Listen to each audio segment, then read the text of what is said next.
decision and the best decision for them. It's in the plan. It's one of those things where, you know what, we got depth.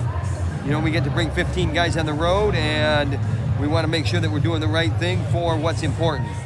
And you know what, we had some guys that step in there, and you know, we give a number 3 guy in the country everything he can handle with our number 2 guy, and you know, Perez was right there with the number 1 guy in the country for 5 minutes. We got to hold up, and that's a lesson to everybody in that wrestling room, that we got to hold up when you get your opportunity.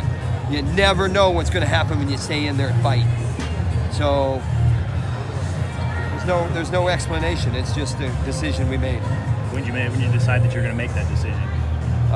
It was in the plans. I mean, it's something that, you know, as coaches, we're talking about all the time on these, you know, these dual meets. This is an important time of year to build and to get momentum and to put yourself in the best possible place for rankings and those types of things. But it's also, especially with our wrestling room depth, we have a luxury that maybe some teams don't have as much. And it's very, very important that we do the right thing for our individuals. Speaking of depth, Keegan Shaw's weekend looked like it was a successful one. How would you assess the way Yeah, he went? the Illinois match was a big debut for him. I was very excited and fired up for him. And then, you know, today's business for me and him. This is a good wrestler. I've been watching Johnny Sebastian for a long time. And this is a good wrestler. We beat a good wrestler out there. So that's more business for me. You know what? You get an opportunity. I told the radio, you get an opportunity, you know, and you're 40 years from now and your grandkids are sitting on your legs, you're not saying that I shoveled you know what in Louisiana. You say, I grabbed the guy and I put him down hard, I made the most of it, and I made a difference. That's my story, and he's making that story that way. And you know what? That's an old Patton saying. But you know what? When you get an opportunity to make a difference, you make a difference. Could he man that spot moving forward? Proud of him. He's big, he's strong, yeah. I mean, heck yeah. I mean, we want guys that want to be in there. He wants to be in there.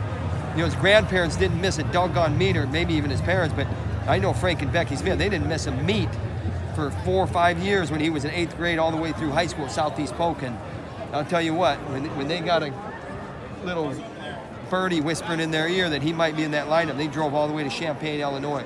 And they were in Champaign and they were Evanston. And you know what? He's the nephew of Jessamine Smith, esteemed alum and All-American from the University of Iowa. And that's a legacy for me, and that's very important to me. I couldn't be more fired up for John Keegan Shaw. Hey Tom, how about the Hawkeyes on top today? I kind of 8 minutes of riding time, that doesn't include Lugo's ride-out and sudden victory? Yes, Lugo's ride-out and sudden victory is the emphasis in the exclamation mark, even though it doesn't count in that time. But you look at Warner, you know, rode the entire third to win that match. You look at Stoll, 2 periods on top, and is doing some good work where the guy's flat, getting stall calls and then turning him over at the end there. And you know, the guy went injury time. But you know what? Good dominating performance on top, and it made a difference in those matches. The concern is, and what I told the radio is, we got to score takedowns in that first period. Mirren, Lugo, Young, Glosser. You know, they need to look at Marinelli, they need to look at Spencer Lee, and they need to see how that first period is wrestled. Because, you know, we could score a lot of points in that first period. Then the riding time in the top wrestling really goes in your favor. Thanks, Coach. Thank you. You want to escort the locker room?